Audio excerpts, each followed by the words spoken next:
एक बार की बात है, एक जवान बौद्ध भिक्षु अपने मन में उठने वाले नकारात्मक विचारों से बहुत परेशान था। ना चाहते हुए भी उसके मन में तरह तरह के गलत विचार आते रहते। उसका स्वभाव भी काफी चिड़चिड़ा हो गया था। वह बात बात पर गुस्सा हो जाता, दूसरों के प्रति जलन और नफरत की भावना रखता, लोगों की बुराई करता और अपने मन में तरह तरह की नकारात्मक कल्पनाएं करता। वह अपनी इन सब बुरी आदतों से बहुत परेशान हो चुका था।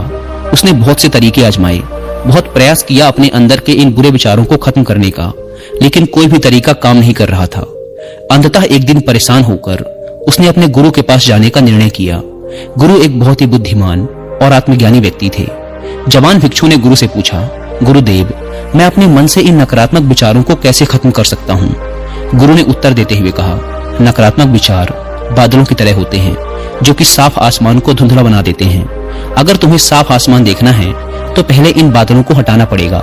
ठीक इसी प्रकार अगर तुम अपने दिमाग से नकारात्मक विचारों को खत्म करना चाहते हो तो सबसे पहले तुम्हें इन नकारात्मक विचारों के मूल कारणों को पहचानना और उन्हें नष्ट करना पड़ेगा। जवान भिक्षु को गुरु की यह बात ठीक से समझ नहीं आई तो उसने गुरु से इसे थोड़ा विस्तार से समझाने का आग्रह किया। तब गुरु ने शिष्य को एक कहानी सुनानी शुरू की। एक बार एक व्यक्ति जंगल से गुजर रहा था। तभी उसे रास्ते पर एक सर्प दिखाई पड़ा। सर्प को देखते ही वह व्यक्ति डर गया और वहां से भागने लगा। जैसे ही वह दौड़ा, उसका पैर एक पत्थर से टकरा गया और वह वहीं गिर पड़ा। उसने खुद को बुरी तरह घायल कर लिया था। जब वह उठा और पीछे मुड़कर देखा तो पाया कि वहां कोई सर्प नहीं बल्कि सर्प के आकार की एक लकड़ी थी जो कि रास्ते पर पड़ी हुई थी। यह देखकर उस व्यक्ति को महसूस हुआ कि उसे नुकसान पहुंचाने का कारण वह सर्प नहीं बल्कि उसके खुद के अंदर बैठा डर और नकारात्मक विचार हैं जिसने उसे घायल कर दिया।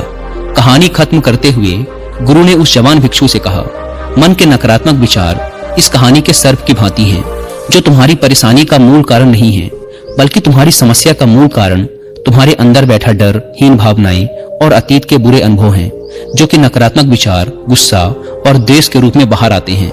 इसीलिए अगर तुम्हें अपने मन से नकारात्मक विचारों को खत्म करना है तो इसके मूल कारण को पहचान कर उसे नष्ट करना होगा। अब हम इस कहानी को अपने जीवन में कैसे लागू कर सकते हैं, इसके लिए कुछ प्रैक्टिकल टिप्स हैं। पहला, माइंडफुलनेस यानी जागरूकता का अभ्यास करो। अपने विचारों और भावनाओं के प्रति जागरूक रहो। देखो कि आपके भीतर क्या चल रहा है, आप अपने आसपास की घटनाओं पर क्या प्रतिक्रिया देते हैं। साथ ही मन में उठने वाले हर नकारात्मक विचार के कारण का पता लगाने का प्रयास करो। दूसरा, अपने अतीत की बुरी यादों, बुरी घटनाओं और बुरे अनुभवों को स्वीकार करो और खुद को व दूसरों को माफ कर दो। तीसरा, आभारी रहो।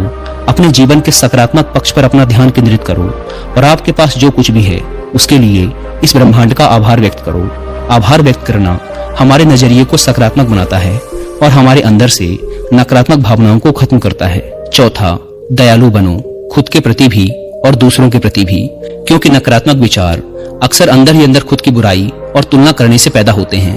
अपने अंदर दया भावना रखकर हम ज्यादा सकारात्मक और संतुष्ट जीवन जी सकते हैं। संक्षिप्त में ये कहानी हमें सिखाती है कि नकारात्मक विचार हमारी परेशानी का मूल कारण नहीं है।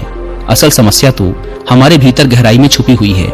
इन विचारों के मूल कारणों को पहचान कर हम इन विचारों को अपने दिमाग से निकालना शुरू कर सकते हैं और एक ज्यादा खुशहाल व शांति से भरा जीवन जी सकते हैं। याद रहे, कहानी के सर्प की भांति हमारे ज्यादातर नकारात्मक विचार भी सिर्फ भ्रम मात्र हैं जिन्हें हम अपने मन में पैदा करते रहते हैं। दोस्तों, मैं यहाँ पर आपको कुकू एफएम पर ये वाली ऑडियो बुक भी रिकमेंड करूंगा जिसका नाम है 11 दिन सकारात्मकता की ओर। ये ऑडियो बुक एक पॉजिटिव माइंडसेट डेवलप करने में आपकी बहुत हेल्प करेगी और अभी कुकू एफएम पर अब तक का सबसे बड़ा ऑफर भी चल रहा है जिसमें आपको इसके मंथली सब्सक्रिप्शन पर मिल रहा है सीधा 70% का ह्यूज डिस्काउंट।